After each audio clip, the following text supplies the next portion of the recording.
Il y a un joueur qui a dû attendre plusieurs années avant de recevoir l'appel du Temple de la renommée. Alexander Mogilny a finalement reçu cet appel-là et fait partie de la QV 2025. Mais au-delà de sa carrière exceptionnelle sur la patinoire, l'histoire la plus fascinante d'Alexander Mogilny s'est déroulée avant ses premiers coups de patin dans la LNH. Je vous présente son histoire qui, vous allez voir, est un véritable roman d'espionnage. À la fin des années 80, à une époque où la guerre froide sévit toujours, Alexander Mogilny est un des meilleurs joueurs d'âge junior sur la planète.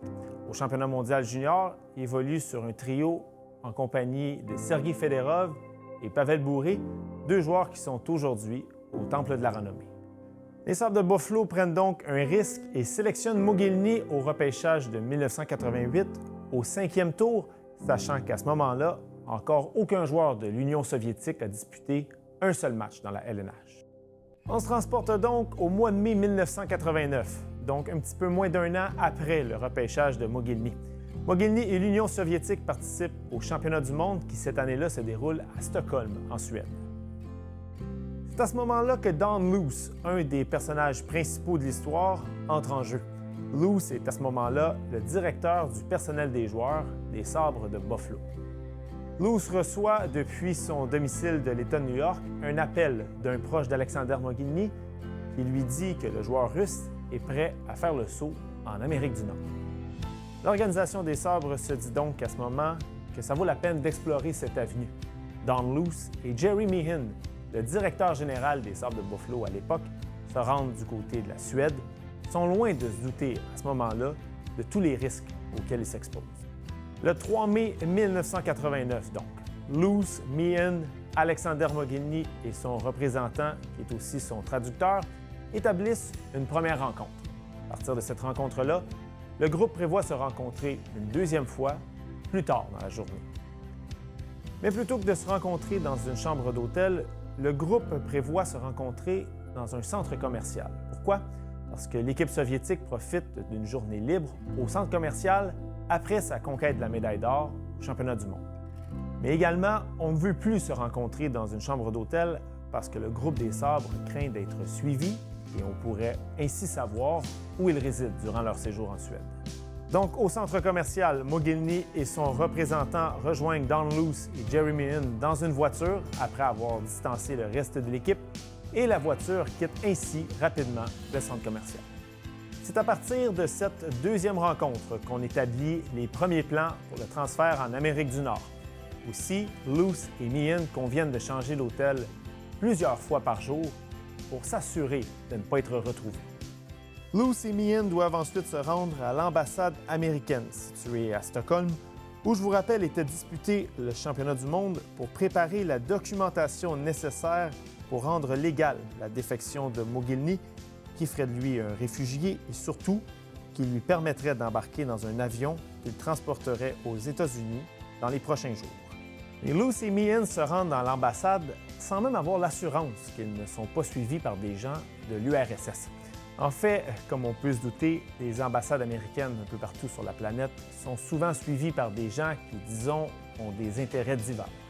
Un aspect qui rend encore plus dangereux le statut d'Alexander Mogilny, c'est que ce n'est pas seulement un joueur de hockey, c'est aussi un officier de l'Armée rouge qui s'est rendu jusqu'au poste de lieutenant des forces armées soviétiques en raison de sa présence dans l'équipe de hockey.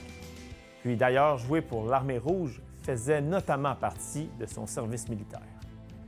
Et lorsque le groupe des Sabres parle au téléphone, on doit être extrêmement vigilant et ne jamais prononcer le nom d'Alexander ou Alexander Mogilny, parce qu'à ce moment, on craint que les appels téléphoniques soient interceptés. Et à ce moment-là dans l'histoire, autant chez le clan d'Alexander Mogilny que chez celui des Sabres, on est très conscient que les chances que l'équipe soviétique ait réalisé que Mogilny tentait de s'enfuir sont très grandes. Après la première visite à l'ambassade, le groupe doit attendre 24 heures la préparation de la documentation pour Mogilny, puis le faire signer aux joueurs, réserver un billet d'avion et quitter le plus rapidement possible. Luce et Meehan réalisent à ce moment-là que leur vie pourrait être en danger. Pourquoi?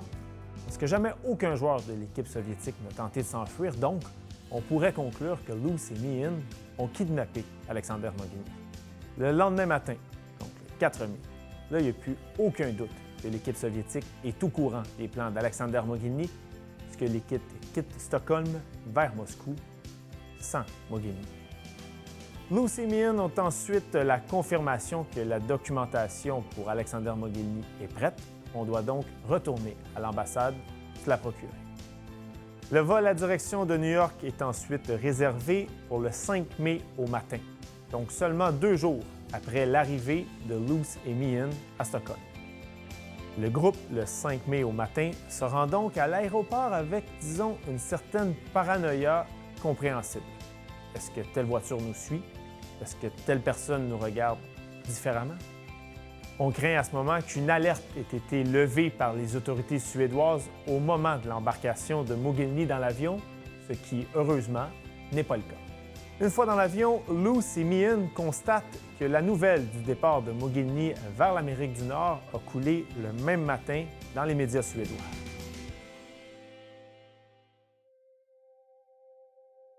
Les noms de Don Loos et Jerry Meehan apparaissent dans un article de journal où on a même le nom des hôtels où les 2 hommes ont séjourné. Meehan va répéter plusieurs fois en entrevue dans les années suivantes que si le groupe était parti seulement 12 heures ou 24 heures plus tard, jamais le plan n'aurait pu marcher. Évidemment, quand le groupe atterrit à l'aéroport John F. Kennedy à New York, une tonne de représentants des médias sont présents. On va prononcer une conférence de presse où, officiellement pour la première fois, on va confirmer qu'Alexander Mogilny est maintenant aux États-Unis. Installé aux États-Unis, Mogilny va vivre durant les premiers mois dans la maison de Don Loos, qui, je vous rappelle, est directeur du personnel des joueurs des Sabres. Ça ne veut pas dire que les incertitudes sont pour autant terminées. Un beau matin, un homme avec un accent russe cogne à la porte de la famille Loos et demande à parler à Alexander Mogilny, ce que ce dernier va refuser de faire. Mogilny doit donc passer du statut de réfugié à celui de détenteur de l'asile politique, ce qui sécuriserait à long terme son séjour aux États-Unis. L'asile politique pour Mogilny est devenu capital puisqu'entre-temps, il est accusé de désertion par l'Armée rouge. C'est à partir de ce moment-là que 2 personnages importants entrent en jeu. Le premier, c'est Seymour Knox III, qui est propriétaire des Sabres de Buffalo. Le deuxième, c'est nul autre que le président des États-Unis de l'époque, George H. Bush. En plus d'être président des États-Unis, Bush est l'ancien directeur de la CIA et un ami du propriétaire des Sabres. Bush s'empare donc du dossier pour éviter que Mogilny soit déporté en Russie quelques mois plus tard.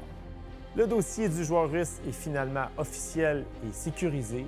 Il pourra officiellement se concentrer à devenir un joueur vedette de la LNH. Après avoir risqué son futur, peut-être même sa vie, est-ce qu'Alexander Mogilny peut vraiment se contenter d'être un joueur ordinaire dans la LNH? On va rapidement constater que ce ne sera pas le cas. Après une première saison plus modeste de 43 points en 65 matchs en 1989-90, Mogilny devient un joueur étoile la saison suivante avec 64 points en 62 matchs. Il évolue notamment avec un Pierre Turgeon en début de carrière, puis avec Dale Hawerchuk et Dave Andreychuk. Mogilny va atteindre un autre niveau au moment où Pat LaFontaine est acquis des Islanders dans une transaction qui va notamment faire passer Pierre Turgeon du côté de Long Island.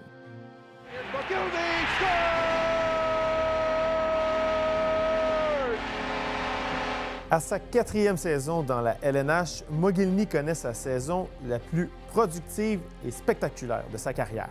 76 buts, 51 passes et 127 points en 77 matchs. Il terminera en tête des buteurs de la LNH à égalité avec Teemu Selanne. Mogilny connaîtra une autre saison de plus de 100 points avec les Canucks en 1995-96. Signe que l'eau a coulé sous les ponts, Mogilny retrouve l'équipe russe lors de la Coupe du monde de 1996. Il va notamment retrouver ses anciens compagnons de trio, Sergei Fedorov et Pavel Bure, qui sont maintenant des joueurs vedettes de la LNH. Au cours de la saison 1999-2000, Mogilny passe des Canucks aux Devils, où il va avoir l'occasion de remporter sa première et sa seule Coupe Stanley. Off to Mogilny has scored! 1,000 points for Alexander Mogilny! Mogilny va prendre sa retraite du hockey professionnel en 2005-2006 après une carrière de 1032 points en 990 matchs. Mogilny va retourner rapidement en Russie après sa carrière où il va accepter un poste de consultant dès la saison 2008-2009 avec l'équipe de sa ville natale, Amur Khabarovsk. Il devient même président de l'équipe avant le début de la saison 2013-2014, un poste qu'il occupe encore aujourd'hui. Un scénario qu'il n'aurait sans doute jamais imaginé un certain soir du mois de mai 1989.